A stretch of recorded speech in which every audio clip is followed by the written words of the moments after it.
What's up guys, welcome back to the garage. Today we're going to be doing an unboxing, install, and review on the VRSF charge pipe for my BMW 535.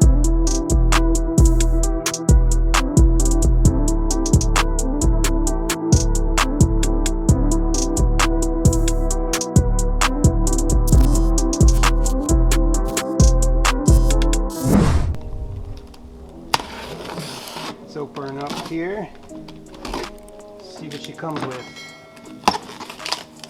So when I ordered this, I ordered new O-rings and the C-clamp. Some people use the OEM ones, but since I'm replacing it all, I'd rather put new parts in. Got a couple clamps for the boot end. Here's the charge pipe. It's powder coated aluminum versus the plastic OEM one that comes with the car. So the reason you want to replace this before you start modding your car, I mean seriously modding, I mean as far as any kind of tuning, intercoolers, turbos, anything like that, you want to replace this first because the OEM one is plastic and they're known to fail, and the last thing you want is be stuck on the side of the road with a blown charge pipe. So upgrade that first. I have an intake, exhaust, and the race chip, but I haven't really pushed the race chip too much because it's in fears of blowing my charge pipe. So if you have an intake exhaust, I'm sure you'll be fine for a while, but if you plan on doing any more mods, make sure you upgrade your charge pipe. So as far as performance improvement, VRSF says that it will increase the throttle response and decrease the turbo lag. All right, so the first thing you want to take off is the air box. I'm just going to loosen up the filter here first. Then you want to pop this cover off. And once you pop this cover off, you have access to this screw.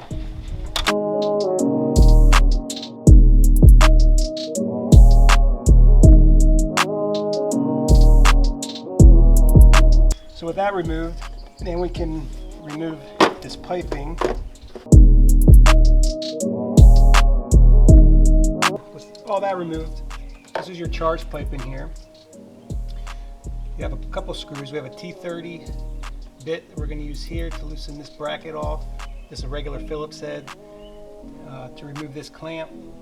And you got this hose here you're going to remove, and then your sensor, and then there's a C-clip right here.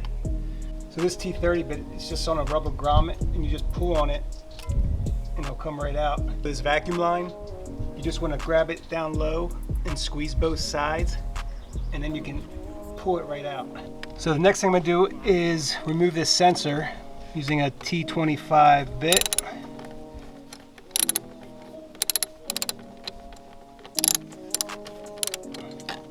So I'll break them loose first. Make sure you don't drop your screws down in there.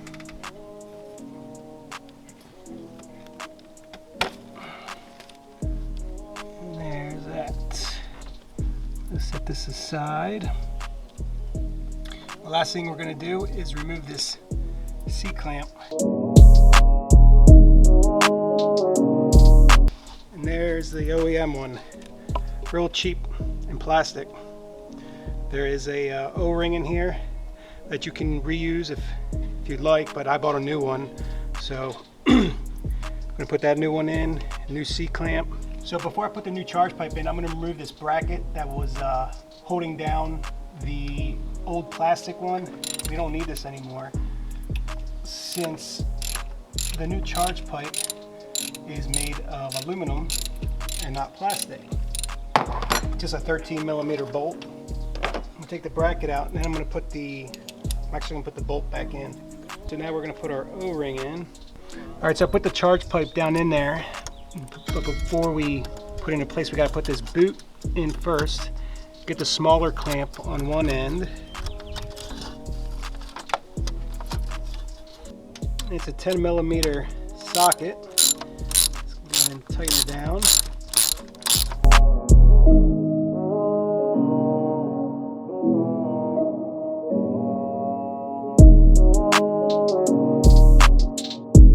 So now that we got the charge pipe on the throttle body, we're going to put the clip on. Basically these clips, there's two notches on each side. I'm going to line them up. There we go, and it'll click right into place. Next I'm gonna put this line back on.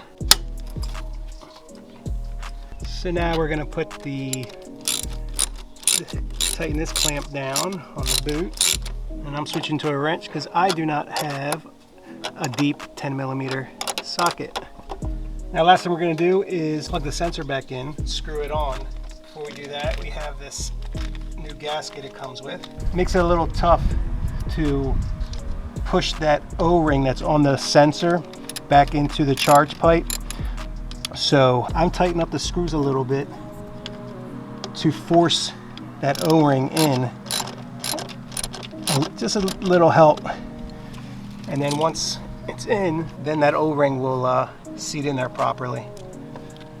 Finish screwing it in, and we should be all done here. Now with the charge pipe in, I'm just going to go ahead and put everything back into place. All right, ready to go for a spin?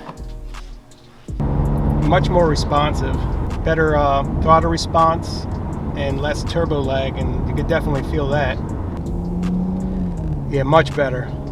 This is a must-have. Make sure you get this done. So I feel more confident now as far as doing more mods as far as tuning goes. I'm going to be doing the boot mode 3 or boot mod 3, however you want to pronounce it. Also, if you're going to be doing any intercoolers, you got to do this charge pipe.